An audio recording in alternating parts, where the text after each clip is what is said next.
If you haven't noticed yet, there's a specific pattern that the commie Dems follow, and it's pretty clear.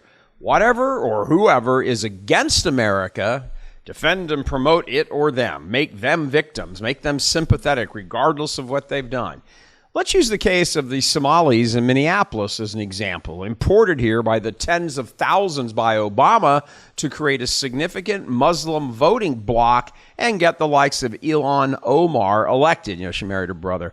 I recently spent about a week going through the city, rounding up illegal criminal Somalis in Operation Metro Surge. So let's look at some of the ones they rounded up, courtesy of X-User, Rapid Response 47. That's the official White House response account. The folks the media just don't tell you about. Let's take a look at them right here. So let's meet Abdul Qadir Sharif Abdi, a criminal illegal from Somalia. He's a Vice Lords member, former Gangster Disciples member, and has a long list of criminal convictions. Thankfully, ICE got his ass off the streets of Minneapolis during Operation Metro Surge. Meet Sahal Osman Shidain, a criminal illegal from Somalia. He's a sex predator with a conviction for criminal sexual conduct with a minor aged 13 through 15. These Democrat bastards defend these guys. Thankfully, ICE got his ass off the streets of Minneapolis during Operation Metro Surge this week. Meet Mukhtar Mohammed Ali. Of course, his middle name is Mohammed, a criminal illegal from Somalia. He has convictions for assault, fraud, robbery, and larceny. Thankfully, ICE got his ass off the streets of Minneapolis during Operation Metro Surge this week. Meet Ahmed Mohammed Said, a criminal illegal from Somalia. He has convictions for domestic violence, twice, DUI, 3 times, assault, damaging property, and violating probation. Thankfully, ICE got his ass off the streets of Minneapolis during Operation Metro Surge this week. And meet Faisal Mohammed Omar, a criminal illegal from Somalia. He's charged with 2 counts of domestic violence. Thankfully, ICE got his ass off the streets of Minneapolis during Operation Metro Surge this week. You know, the Dems would want them to stay on the streets. Of course, that's what they're all, we're all one Somalia, all Somalias, we're all Somalia. Screw off.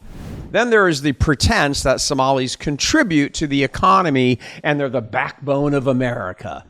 So look at this. The Dems make a claim that they make, meaning the Somalias in Minneapolis, a combined $500 million a year and they pay $67 million in taxes. Well, let's call bullshit on that, shall we? Since there are 80,000 Somalias, that means they would pay about $800 or so each annually, while the average Minnesota pays close to $10,000 a year in taxes.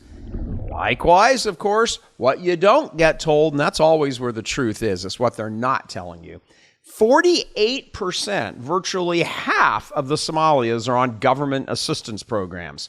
It's only when President Trump started looking into all of this that the billion-dollar annual fraud of other government programs, publicized with the added bonus that enormous sums of stolen tax dollars were going back to Somalia to fund international terrorism. By the way, that's your tax dollars, for the record. $1 billion stolen by freeloading Somalis to send back to their country to fund terrorism. Meanwhile, they're eating, living, medical care, education, all of it also on your tax dollars. So when Trump called them garbage and said they all need to be deported back to their own country, his language set off, of course, the pearl-clutching firestorm on the loving and caring left. Oh my God, how can he call people garbage? It's not garbage. But take note, when Biden called half the country actual citizens, remember that? When he called them garbage, called us garbage, not a peep from the commie side. But, gotta say, at least Trump got a great meme out of it, which helped propel him to victory because, American citizens understood they were being insulted and mocked by the left. Illegal non-citizens have no business being in America, just like every other country on earth has in its laws. Coming to you from Houston, Texas, I'm Gary Michael Voris. God love you.